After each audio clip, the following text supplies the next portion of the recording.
Hi, thank you for watching my video. I'm going to show you how I painted this beautiful bird drinking water today.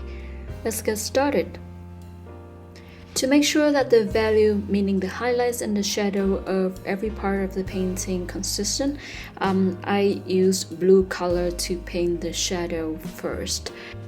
I'm using a mop brush to paint the shadow, and don't worry about the details because we'll go into that later. So what I want to achieve after doing this step is just to make the highlights and the shadow more obvious to my eyes.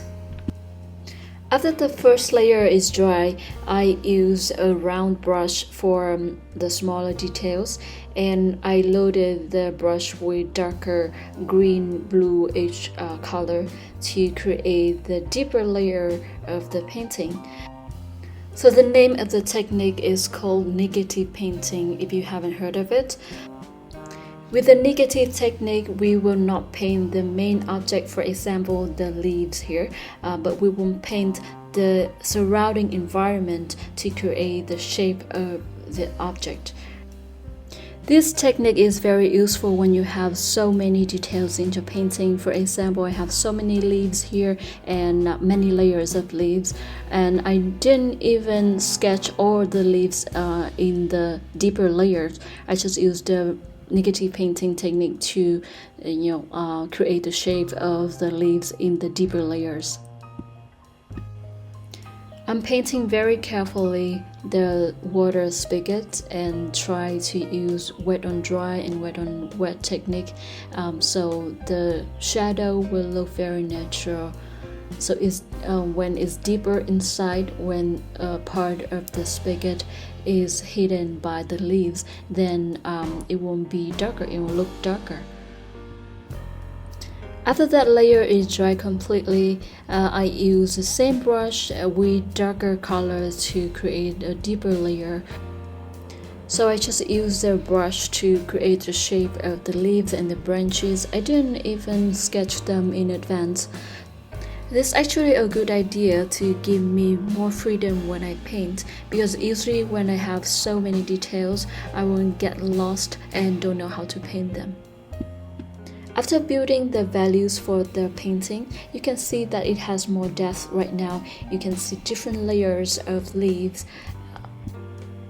It looks pretty cool, like the black and white photos that we had in the past, right? Now is the time to make the painting more colorful by adding more shades of green and yellow and other colors to our objects. I use mainly the wet on dry and also blending techniques, and I paint carefully every single details. It won't take a lot of time for this step because I created just so many leaves and branches in the previous step. So you definitely need a lot of patience at this time, but I guarantee you that it is totally worth it to be careful and to take a little bit more time to paint every single leaf that we created. You can save your time by adding less details in the previous step.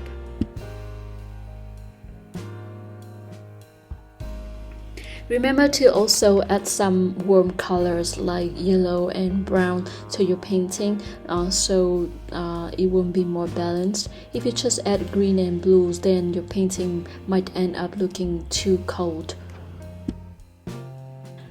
I want to draw attention of my audience to the bird. That's why I'm painting the leaves near the bird more colorful, and I add more details into the leaves there. I'm using the wet on wet technique and try to add some brown color to the edge of the leaves just to make it more natural. Now it's just time for our model, the bird, the sparrow. And the sparrow will have the warm colors like orange and brown, and that is very helpful to draw attention of people to the painting, to the bird. And if you watch my previous videos about how I painted birds, then usually I will use the wet on wet technique for the base layer of the bird, so the colors can blend well together. And after that, I wait for that layer to dry completely before I add more shadows, for example under the wings, and more details to the eyes and the feet of the sparrows. To create the patterns of the wings, I use a very small brush so I can create the patterns more precisely, and I'm using very dark brown. I try to avoid using black, pure black in my painting.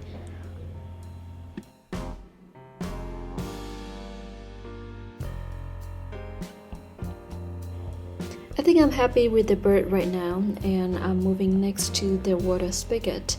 I'm using wet on wet technique to add more colors to the body of the spigot, because the water spigots are usually made from metal, so in real life you will see that the water just wears out the body, the metal, so it will create some brown and dark brown colors.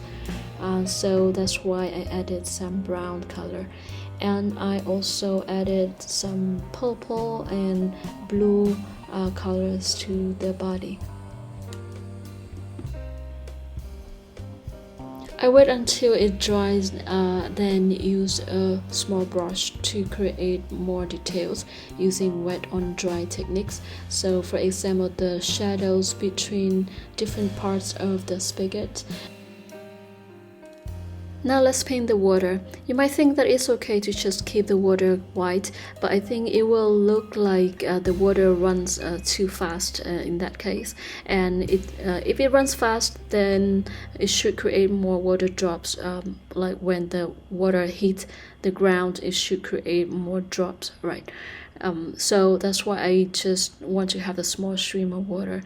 And this is the final painting. What do you think about this painting? Please let me know in the comments. If you like the video, please let me know, share it, and please also subscribe for my channel, so that is huge support for me to create more videos in the future. Thank you again for watching my video. I hope you enjoy it. Let's see you next time. Bye.